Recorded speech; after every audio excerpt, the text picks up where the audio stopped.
In the year 900, this kingdom controlled a huge stretch of Central Europe. It had its own church, its own princes, its own armies that had humiliated Frankish invaders for decades. By 910, it was gone. Not conquered in a famous battle, not renamed, just gone. And to this day, historians still argue about where its capital city actually was, because nobody has ever found it for certain. This is the story of Great Moravia, the kingdom that vanished almost overnight. Great Moravia rose in the 9th century in the region we now call the Czech Republic, Slovakia, and parts of Hungary and Poland. Under its greatest ruler, Svatopluk I, it was arguably the strongest power in Central Europe. Strong enough that the Frankish Empire, one of the dominant forces in Europe at the time, sought alliances with it instead of simply crushing it. It had its own written Slavic script, commissioned by missionaries the kingdom itself invited in, an early attempt at religious and cultural independence from both Rome and Constantinople. For a Slavic state in this era, that level of institutional sophistication was rare. By any measure, this was not a fragile kingdom, which makes what happened next even stranger. Svatopluk died in 894. Within a decade, his sons were fighting each other for the throne, and while they fought, a new threat was arriving from the east. The Magyars, ancestors of modern Hungarians,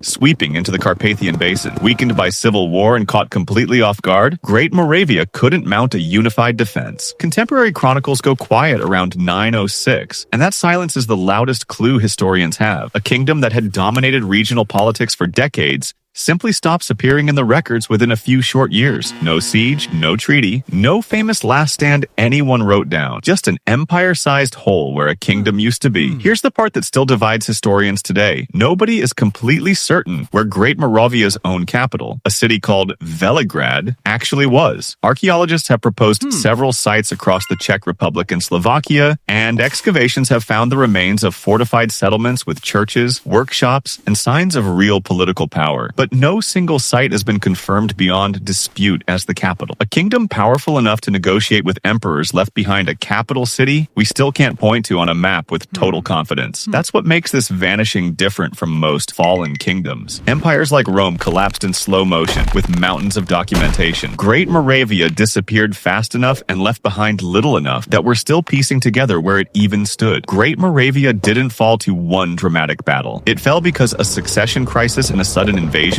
hit at exactly the same moment, and a kingdom with no unified leadership couldn't survive either one, let alone both. Its legacy didn't vanish completely, as the Slavic script it helped spread shaped culture across the region for centuries after the kingdom itself was gone. But the kingdom itself, still one of Europe's genuine unsolved mysteries. And if you like these kinds of shocking historical facts, then subscribe to the channel.